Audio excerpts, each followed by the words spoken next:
I was 25 years old when my life was willfully, knowingly invaded by the United States security apparatus.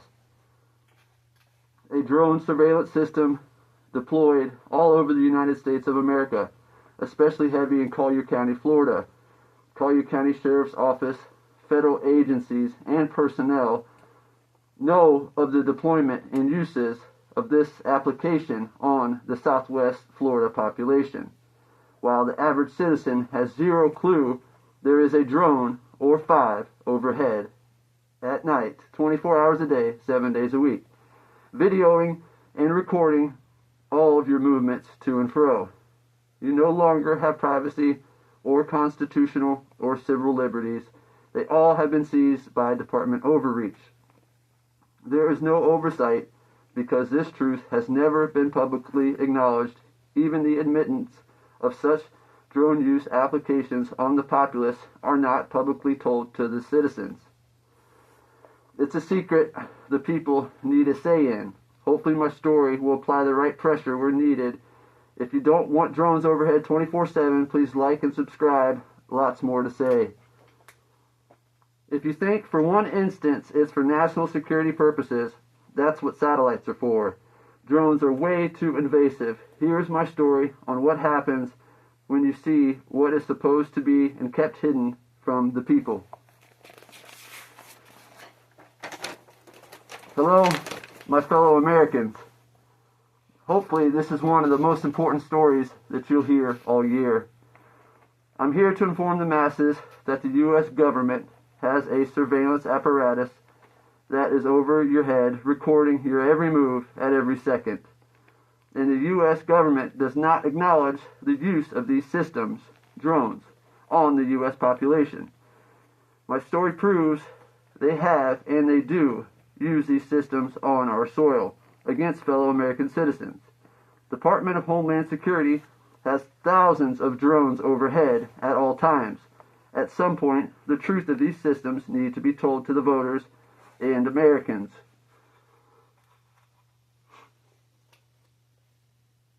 Privacy is no more. They will say these drones are for national security protection, national security or your protection. My story shows that this is not the case. Collier County has worked several joint task forces with Department of Homeland Security and the DEA. Most of their intel comes from these drones, eyes in the skies at all times. The skies are filled with these surveillance systems. Doesn't the people get a say in how these drones are used on our soil? Not too many civilians know their freedoms, their privacy, and the Constitution is out the window if we let these abuses of the surveillance state on myself and the fellow Americans of Collier County continue without oversight. This is my story. The lengths the U.S. government will go when you stumble into their surveillance special access program, all for shining a light on now of a decade-long deep state psyop, and I'm still standing. Having no more privacy, and if the government drone platforms used against you or your family pisses you off, please like and subscribe. That's the only way this video will get out there. Everybody needs to see what's going on overhead. The truth needs to be told. It's my story of the past decade of my life. It began in Collier County, Florida, out in Golden Gate Estates in 2016 through present. There are such places in East Collier County, trails of sorts, such as Sable Palm, the Blocks, and out off 75 off Everglades Boulevard, and the Tram in Golden Gate Estates. I would frequent these areas quite often, almost every day, every evening, and at night.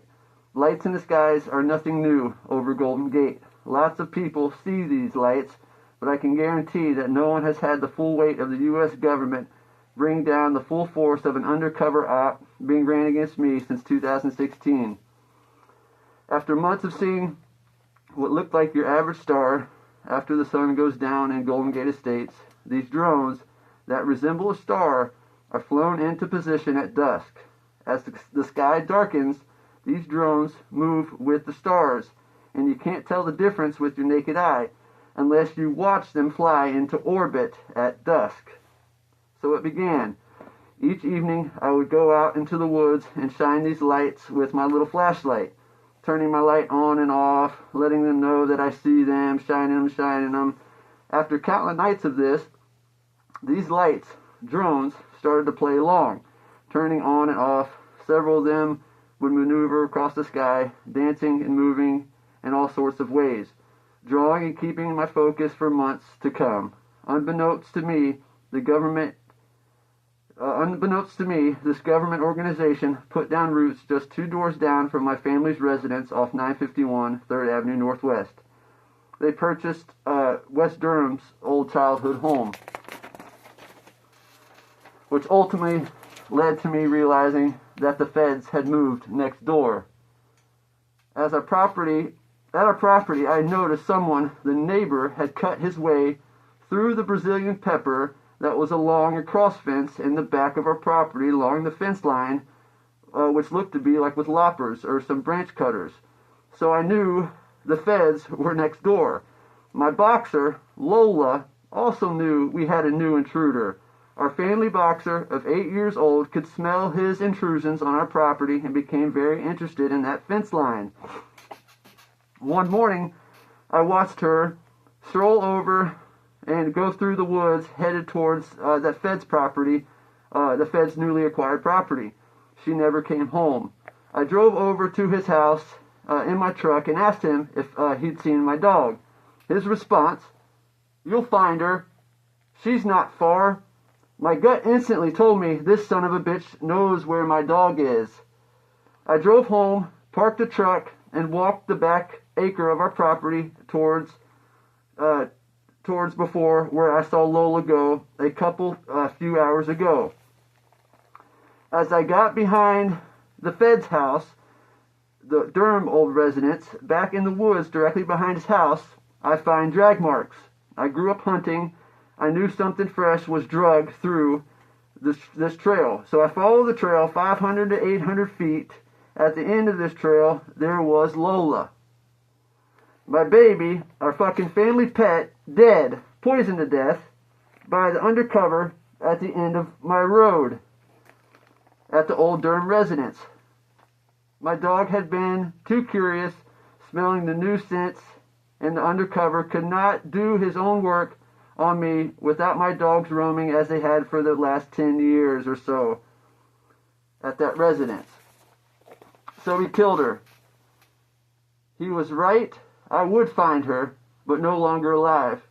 I come around to 5th Avenue Northwest. I drive as close as I can get to Lola, pick her up, put her in the back of the pickup truck, and proceed to shed some tears as I contemplate how to handle my dog being poisoned to death by an undercover of an unknown government agency at the time. As I drive the 2 miles back to 3rd Avenue with Lola in the back of the truck, I pull into the last house on the right. I backed into the driveway. The undercover Fed who had killed my dog was standing out front, next to his Chevy Tahoe. There was another vehicle in the yard at this point. They had just gotten there right before I did. I could tell they were just getting out of the van. I watched a woman dressed in plain clothes with an overcoat on, Caucasian lady, standing next to a very short, very odd-looking, almost a man with dwarfism of Hispanic descent. I back up to them, get out cussing and yelling, drop my tailgate, drag out Lola, and laid her at their feet, saying, "Oh, I found her, you piece of shit. You killed our family dog, and instead of being honest, you drug her a quarter mile away." I was very mad. I was debating whether or not I should act violence against him. The lady was in charge.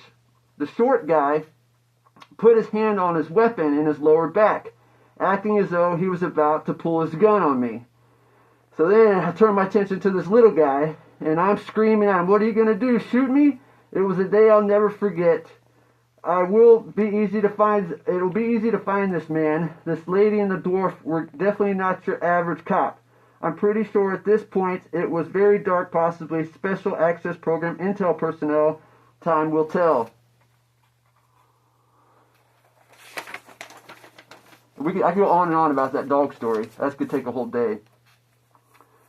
During this time, I was employed at a 5-star restaurant at night and worked running heavy equipment during the day at Berry Site Development, working on installing a new landfill cell at the Collier County landfill. At this point, I was getting followed and tailed everywhere I go, and them not hiding the fact that they would follow me. It was very concerning. At night, late on Golden Gate Boulevard, if I pull over on the side street, they would do the same, flashing their lights at me, letting them know I was being followed. Very strange, right? That's what I thought. I know, or let's say I knew what most people in Golden Gate, I knew most of the people there in Golden Gate at the time. Next thing I know, there's a new guy in town with Texas plates, driving the same make and model I was driving, just a few years newer. Always showing up where I was, whether it was out in the woods or at the bar, always trying to build a relationship with me. I knew in my gut to be very cautious around him. Do not trust him, is what my gut was telling me, for good reason to come to find out. He was an undercover DEA agent sent to befriend me with sob stories. I was not falling for it. He would ask me to get him different sorts of drugs, different types of drugs. I knew he was trying to set me up. So what did they do? Somehow he got a job where I was working. He was hired at my place of employment, Berry Site Development, as a heavy equipment mechanic, undercover DEA agent. First fucking day on the job, he's begging me to go help find him some cocaine or some speed. He doesn't know anyone in town. He's from out of town. He's living in Estero. He's trying to get me to buy him drugs. I wouldn't do it. I was sober. I would not fall for their tricks. Work got very weird. I did not trust him. I knew he was sent to destroy me. So I knew he was sent to destroy me, get me locked up by entrapping me. His attempts never succeeded. A couple weeks of this, I finally quit that job at Berry Site Development. I knew their game at this point, all because I shined their surveillance tech with lights. I'm sure he is easy to find. His name is in the Berry onboarding paperwork. I can go on and on. Over the decade, it has progressed into different 3-letter agencies. There are many more instances such as these that I will get to some other time. For today, I wanted to start my story. It was a very big op some nights, 25 people or more sent to follow and God knows what else to me. Follow me on all night long. I will tell these stories some other day. I am now telling you the truth. Lots of these instances you will have left evidence for me to follow. I just need people to care. Not about me, not about my story. They need to care about the future. If they have gone through the past 20 years implementing these drones, more and more of these drones, without informing the U.S. population that we are getting watched 24 hours a day, 7 days a week for the rest of our existence on this planet as Americans, can this be the new norm? Giving up privacy, the Constitution, all because no one knows what they're doing? This is a secret the government needs to tell the truth on. Drones are overhead recording 24/7, and this is what happens when you are too curious.